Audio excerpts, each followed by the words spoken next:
my wife declared. I'm the prize. You're lucky I said yes, at our anniversary dinner. I smiled. You're right. Then I had the waiter bring out the annulment papers instead of dessert, her mascara running when the entire restaurant watched her read them. Original post. I, 35 male, just served my wife Natalie 33 annulment papers at what she thought was our anniversary dinner. The look on her face when she realized? Priceless. We got married 11 months ago. Big wedding. Her daddy Roland paid for everything. Country club, 200 guests, the works. Throughout our entire relationship, and especially after marriage, Natalie never let me forget that she was settling for me. Some greatest hits from the past year. My ex Dimitri drives a Porsche. You drive a Honda. I could have married into the Whitmore family, but I chose love instead. You're lucky a woman like me even looked at you twice. Without me, you'd still be some nobody accountant. I'm a CPA at a mid-size firm. Good job, decent money, but apparently not enough for Princess Natalie. The anniversary dinner was at Le Bernardin, fancy place she picked naturally. She showed up 45 minutes late, no apology, wearing jewelry I didn't buy her. Traffic was awful, she said, sitting down like royalty, gracing me with her presence. I ran into Dimitri at Barney's. He just got promoted to partner at his firm. Good for him, I said. He asked about you. I told him you're still, doing your thing. My thing being my job? She laughed. Let's not pretend it's impressive, honey. But that's okay, I don't need you to be impressive. I'm the prize here. You're absolutely right, I said calmly. She blinked, surprised. Usually I defend myself. I mean, look at us, she continued, emboldened. I'm basically carrying this marriage socially. My connections, my family name, my looks. You're lucky I said yes when you proposed. I know, I said, flagging our waiter. In fact, I have something special for you. Her eyes lit up. Oh, is it the Cartier bracelet I showed you? Better, I said. The waiter brought over a silver tray with an envelope on it. Not a jewelry box, an envelope. Natalie frowned. What's this? Open it. She tore it open, expecting maybe a trip itinerary or something. Instead, she pulled out legal documents. Her face went from confused to shocked as she read the header. Petition for annulment. What is this? It's exactly what it looks like. Turns out our marriage can be annulled. On what grounds? Her voice was getting shrill. Other diners were starting to look. Fraud, I said simply. See, you forgot to mention you were still legally married to someone else when we got married. Her face went white. Yeah, about that. 2 months ago, I was going through some paperwork for our taxes when I found something interesting. A document from her semester abroad in Spain 5 years ago. A marriage certificate. To some guy named Carlos. Did some digging. She never got divorced, never even filed. Technically, our marriage isn't valid because she was already married. Bigamy's illegal, though. That was annulled, she stammered. Really? Because I have the Spanish authorities saying otherwise. No record of annulment or divorce. I even hired a lawyer there to check. It doesn't count. It was a drunk mistake. Drunk for 3 months? Because that's how long you lived with him according to the apartment lease I found. People were definitely staring now. Natalie's perfect composure was cracking. You investigated me? I was doing our taxes, Natalie. Your lies investigated themselves. This is ridiculous. We'll just fix the paperwork. Why would I want to fix it? You just spent 10 minutes telling me how lucky I am you settled for me. Well, congratulations. You're free to aim higher now. She grabbed her wine glass like she might throw it. You planned this. Actually, you planned this when you committed bigamy. I'm just cleaning up your mess. Legally. My father will destroy you. Your father Roland? The one who's being investigated by the SEC? Yeah, I don't think he's in a position to destroy anyone right now. That was news to her. Her daddy hadn't mentioned that his company was under federal investigation. Found that out through a client who works at the SEC. Small world. You can't do this. I'm the prize. You're nothing without me. Then you should be thrilled. You're free to be someone else's prize now. She stood up, mascara running, hands shaking. I'll fight this. You'll have to pay me alimony. Half of everything. What half? The marriage is void, Natalie. Legally, we were never married. No alimony for invalid marriages. Oh, and that joint credit card you've been using? Canceled it an hour ago. Where am I supposed to live? Well, not in my house. Your stuff is already packed. Your sister has it. The entire restaurant was watching. Natalie looked around wildly, realizing she was causing a scene, the one thing she hated most. "This isn't over," she hissed. "Actually, it never started. We were never legally married, remember?" She grabbed her purse and stormed out, but not before knocking over her wine glass. It shattered on the floor. The whole restaurant was silent. The waiter approached nervously. "Sir, is everything?" "Everything's perfect," I said. "I'll have the salmon, please." Best $400 dinner I ever had. Update 1, 3 days later. The entitlement explosion has been spectacular. First, Natalie's mom Diane called. "This woman has never worked a day in her life but thinks she's royalty because she married money. How dare you humiliate my daughter like that?" "She humiliated herself by committing bigamy, Diane. That Spanish thing doesn't count. It was practically a foreign exchange fling." "The Spanish government disagrees. So does US law." "You little weasel, you trapped her." "I trapped her into already being married when she married me? That's impressive."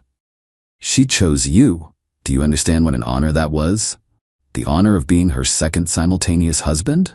I'll pass." Click. Then Natalie showed up at my house with her sister Jenna and 3 moving trucks. 3. For stuff that was already gone. "Where are my things?" she screamed from the lawn. "I told you, Jenna has them," I called through the Ring doorbell. Jenna looked confused. "I don't have anything. Check your garage." "You put her stuff in my garage?"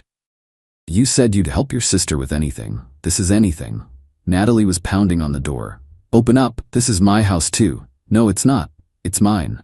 Bought before our non-marriage, still solely in my name. I decorated it, I made it a home. You hung up some live laugh love signs, I took them down. Already looks better. I'm calling my lawyer." "Great. Make sure they know about Carlos, and the Spanish marriage, and the bigamy." Roland, her father, arrived an hour later in his Mercedes. The man looked rough. Guess the SEC investigation was taking its toll. "Son, let's discuss this like men." "I'm not your son, Roland. Was never legally your son-in-law. This can all go away. Just remarry her properly."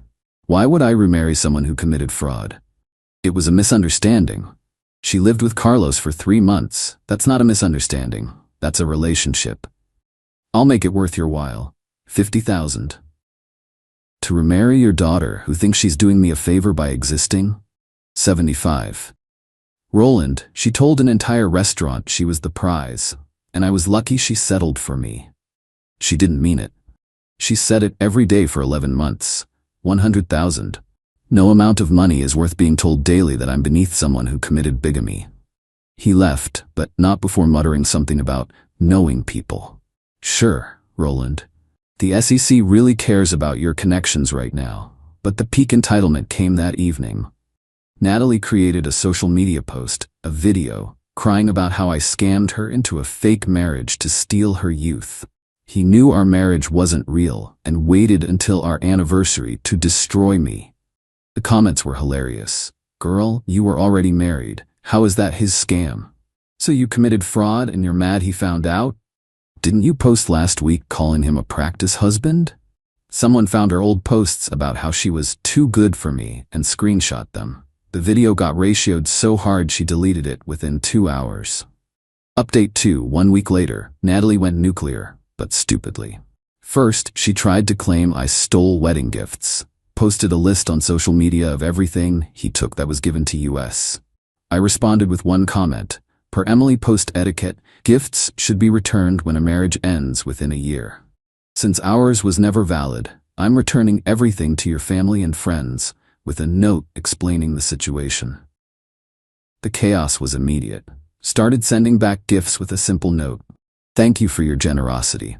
Unfortunately, the marriage was invalid due to Natalie's existing marriage to Carlos' Spanish last name. Please accept this return with our apologies for any inconvenience. Her Aunt Margaret called Diane screaming. She was already married. I gave them a $3,000 crystal vase. Word spread through their country club like wildfire. Natalie's carefully curated image was crumbling. Then she tried the nuclear option, claimed I was abusive. Posted that I had emotionally tortured her and manipulated her into marriage. My lawyer shut that down real quick with a cease and desist, plus screenshots of her texts over the past year. You're lucky I even look at you. My ex would have bought me the Prada bag. Sometimes I wonder what I saw in you. Thank God I'm pretty, or this marriage would have nothing. But here's where Natalie really screwed up. She tried to access our joint investment account. Except it wasn't joint. I'd never added her because we'd only been married 11 months, and she'd never contributed a penny. She went to the bank with our marriage certificate, demanding access. The bank called me. Sir, there's a woman here claiming to be your wife. I'm not married. Never have been legally. She has a marriage certificate. Check if it's valid. She was already married to someone else at the time. Long pause. We'll handle this, sir. Apparently, Natalie made a scene. Security had to escort her out while she screamed about discrimination and lawsuits. Then came the revelation that made everything make sense. Her ex, Dimitri? The one with the Porsche? He reached out to me on LinkedIn. Hey man, heard about the situation. Just thought you should know. Same thing happened to me. She told me her Spanish marriage was annulled too. I found out after we got engaged. That's why I broke it off. The prize had been lying to everyone for years. I sent that screenshot to Diane. Her response? That's irrelevant. Sure, Diane, your daughter's pattern of fraud is totally irrelevant. The best part? Carlos, the Spanish husband, found out about everything through mutual friends. He's been trying to divorce her for 3 years, but couldn't locate her to serve papers. Guess where she's getting served now? At her parents' country club. During their annual gala. This weekend. I didn't plan that, but karma has a beautiful sense of timing. Final update 2 weeks later. The gala service was magnificent. I wasn't there, but heard about it from multiple sources. Natalie was holding court at the country club, spinning her victim narrative to anyone who'd listen, when a process server walked up. Natalie Rowland? Yes? She probably thought it was event staff. You've been served. Divorce papers from Carlos, Spanish last name. Have a nice evening. In front of everyone, including 3 of her exes and the entire board of her mother's charity. The fallout was instant. People were recording. Someone live-streamed it. Natalie tried to play it off, but everyone now knew she'd been married this entire time. Her parents had to leave the gala early. Their dirty laundry was now public gossip.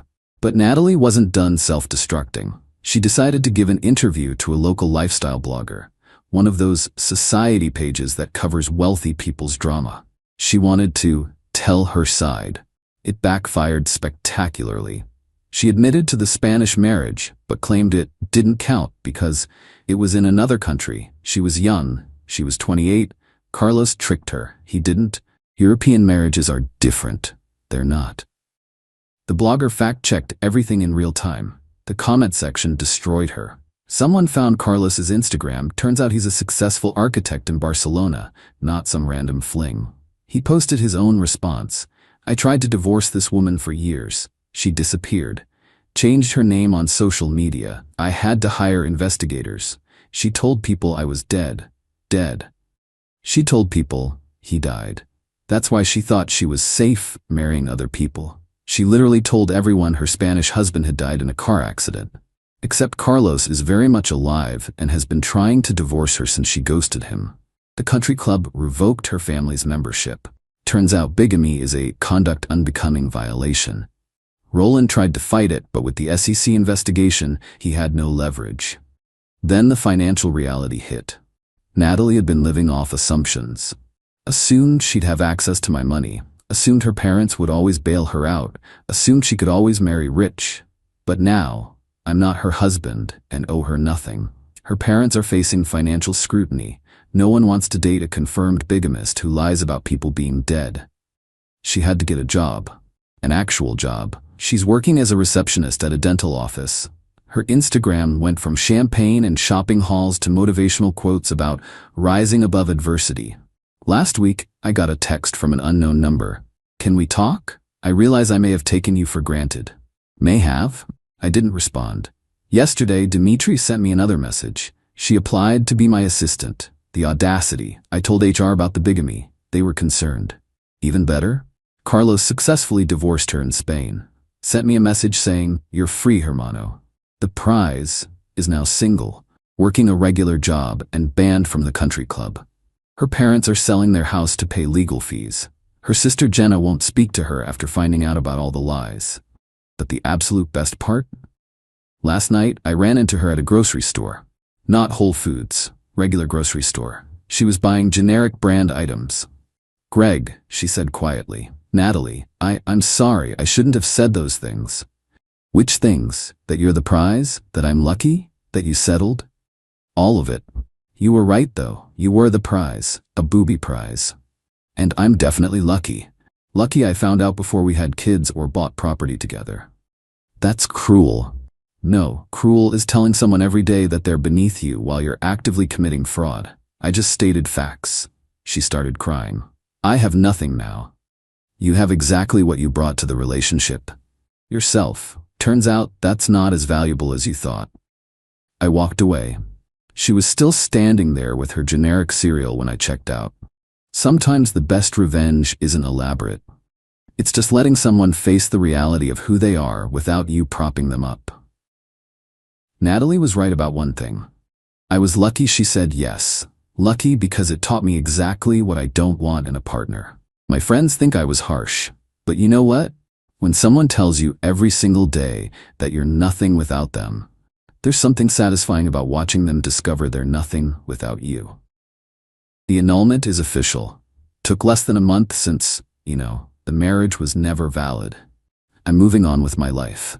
Dating someone new, an engineer who thinks my accounting job is actually pretty cool and hasn't once mentioned being a prize. Natalie?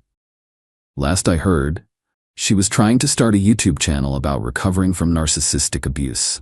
The irony is lost on her, but not on the 47 people who've sent me the link laughing about it. Edit. Since everyone's asking, yes, Carlos and I are Instagram friends now. Dude's living his best life in Barcelona. Posted a story today of him celebrating his official divorce party. Legend. Edit 2. The SEC thing with Roland is ongoing. Can't say much, but let's just say country club membership is the least of their problems. Edit 3. No, I won't link Natalie's YouTube. It has 12 subscribers, and her first video is about spotting manipulation tactics. The comment section is exactly what you'd expect.